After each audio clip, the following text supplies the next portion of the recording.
Hello and welcome to another video where this week we're going to start by building a banner. Right, yes, clickbaity title, that's the elephant in the room. We will get onto that because there is a reason that Games Workshop will hate this video. Not that they'll ever see it, but if they did, I guarantee they'd hate it. Or at least give me a slap on the wrist. Anyway, we're mixing up 2 parts of brown stuff here, and classic dropping everything as always, putting some Vaseline down on our surface because I'm going to roll this out flat once it's mixed. Now, why am I starting in such an esoteric way and just building a banner with no context? Well, that's because I'm making a Legends option. That's reason 1, the smaller of the 2, that Games Workshop will probably hate this. I'm making a model they don't support. As many of you may know, I have a White Scars force that I love dearly, and they're absolutely terrible on the tabletop currently. So naturally, I'm going for that pro gamer meta move and making an ancient on bike. For any who don't know, that's a guy carrying a large flag on a motorcycle. What's not to like? Now, throughout all this babbling, I've been making this banner, rolling it out flat, making sure everything is fully Vaseline so nothing sticks together, and then at the end of it, after cutting out this lovely shape, making an absolute hash of wrapping this around this Stormcast spear. My advice, once you've used some tomato puree, that little tube it comes in, the metal one, just use that. It's better. Don't do what I'm doing here. But at the end, against the odds, I ended up with a banner. It's nowhere near perfect, but good enough for my purposes considering I'm making a model that doesn't exist. If you want to know what I mean, look up the Legends options for 40k. You know, you're probably sat on the toilet watching this, so you got time. Now, for my banner to cure correctly, I need it to be flapping in the wind like it's being dragged along by a guy on a motorcycle. So I made an ingenious jig using Vaseline super glue and a helpful little pot of whatever this is. Amazing top tier curing station now complete. It's time to clean down the work surface because Vaseline gets everywhere and it's just going to make everything else really difficult. Plus a clean work surface is a happy work surface. Now on to why Games Workshop will hate this. This is a 3D printed jet bike, something they make on Forge World. Now this is an £8 STL from Dark Age Design on Instagram. You should absolutely go and grab them if you haven't already, because the Games Workshop ones are £33 each on Forge World, and I can print as many of these as I like, so I'm going with this. Now as I modify this, let's talk a little bit about 3D printing. Inherently, I don't like printing models that already exist in the Games Workshop catalogue. There are many files out there that are essentially Space Marines or mimic kits that already exist, and I just feel a little bit bad printing those. Now, if you're printing those, that's your own business, that's not a problem. But I just feel a bit odd about it. My friends and I routinely talk about paying the plastic tax. Basically paying Games Workshop prices to work in their lovely plastic because they are the best kits around. When it comes to Forge World and the resin and the, frankly, extortionate prices attached to them, an example being the Ebon Keshig for the White Scars Legion being £73.50 for 5 guys, it becomes hard not to justify 3D printing. Now this jet bike is not an exact 1-for-1 of a Games Workshop sculpt, so I don't feel that bad, but it's very obviously a Space Marine on the back, so there could be a little bit of controversy attached. For me, I just can't justify spending, for what would be a full Horus Heresy biker army, about £1,800 on resin. Well, come on, in this economy. I'm by no means saying don't support Games Workshop, they are still the best miniature makers on the planet as far as I'm concerned, and I will continue to patronise them for the rest of the time I'm in this hobby, which hopefully is more than a little while.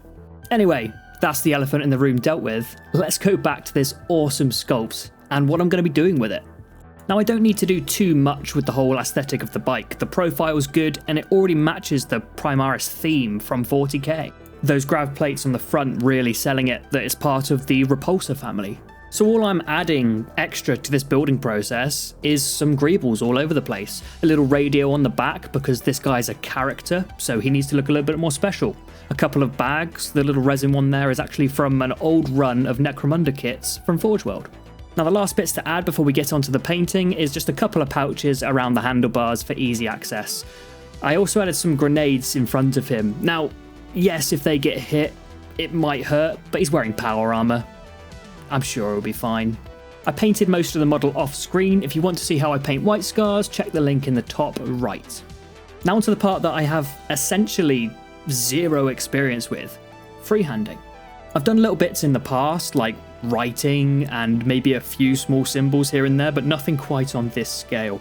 I knew I needed a few things: a steady hand, thinned paint, and a lot of patience. Unlike the other aspects of miniature painting that I'm used to, this is a very back and forth process, and as I'm painting quite bright and strong colours onto a white background, there were going to be a lot of mistakes. I quite like the idea of making it look a little bit like an oriental rug that he's carrying into battle. Not to undersell the importance of being a chapter ancient on a bike, but yeah, it's essentially an oriental rug that he's carrying into warfare. Lovely.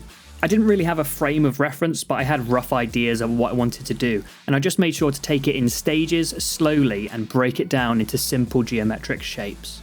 Kept some of the base colour, grey sear, on my wet palette ready to cover up any mistakes quickly, and I also had a good supply of water nearby, naturally for cleaning my brush, but also because if you accidentally put some paint somewhere you don't want it to be, you can wet your brush, come back and wick it off quickly, if you're fast. What I'm doing here is by no means perfect, but I'm actually really pleased with how it started out. The next step was to try and replicate most of this on the other side, which turned out to be the hard part because it didn't end up looking like a pretty good circle. It looked like a really weird oval, but you know what? I'm still happy with it.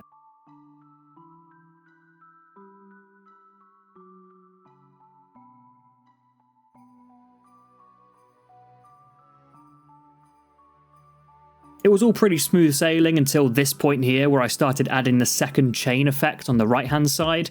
It just was completely straight. It wasn't a circle, it didn't match the other side. So I covered it over, went back and tried again. It's still not brilliant, but it's far better than a blank canvas, and we all learn, so this is me learning.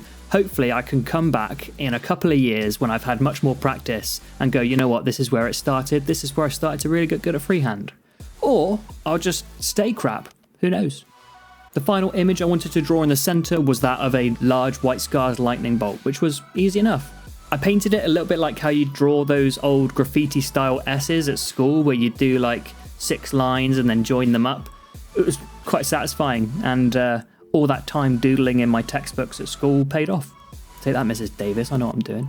The final step of this stage on this side of the banner is to block in all the areas I want to be red, which in this case, as I've done the rest, is just the lightning bolt.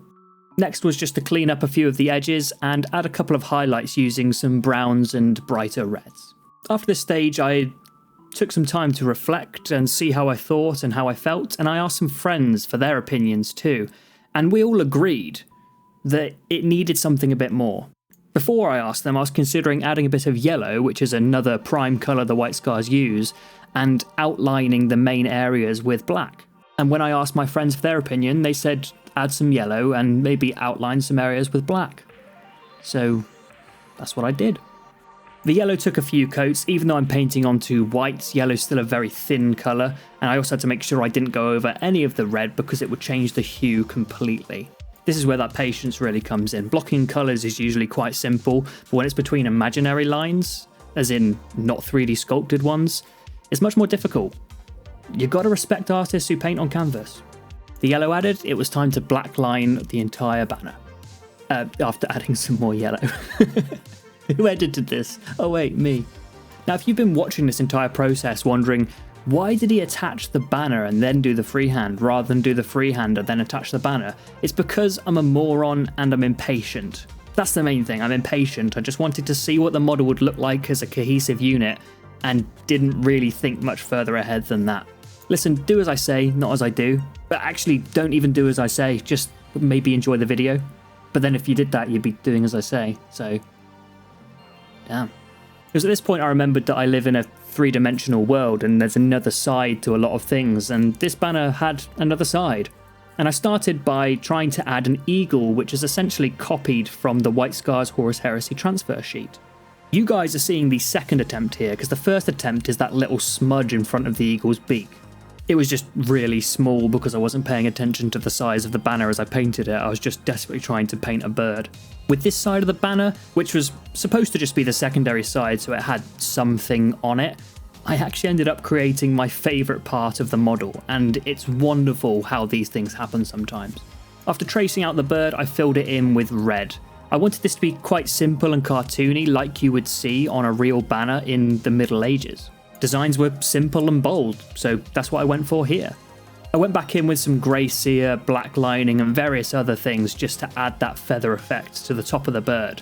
I basically just traced out some simple shapes initially to make sure that it actually looked like a creature that lives on this earth. Or, I suppose it's not on this earth, is it? It could be though. I added some smoke trails around the legs in a very simple fashion and some lightning bolts in the four corners. Again, simple and evocative. That's what banners should be. This time I was blacklining as I went, so I didn't make any major mistakes later on. If I slipped and dropped the brush on something I'd already painted, I'd be heartbroken, so I did it one at a time. The final stage of this banner was to add a cool little bit of text.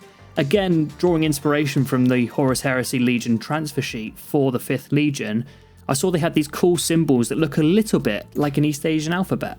The symbols are of course nonsense in this situation, and I'm fine with that. I just copied roughly what I thought I could see on there, and it ended up being a really cool effect. Anyway, this video has been about the vagaries of 3D printing models that may or may not exist, but mainly my first dive into freehand, and I'm really pleased with how it turned out. Anyway, I've been Sam, hope you enjoyed. See you next time.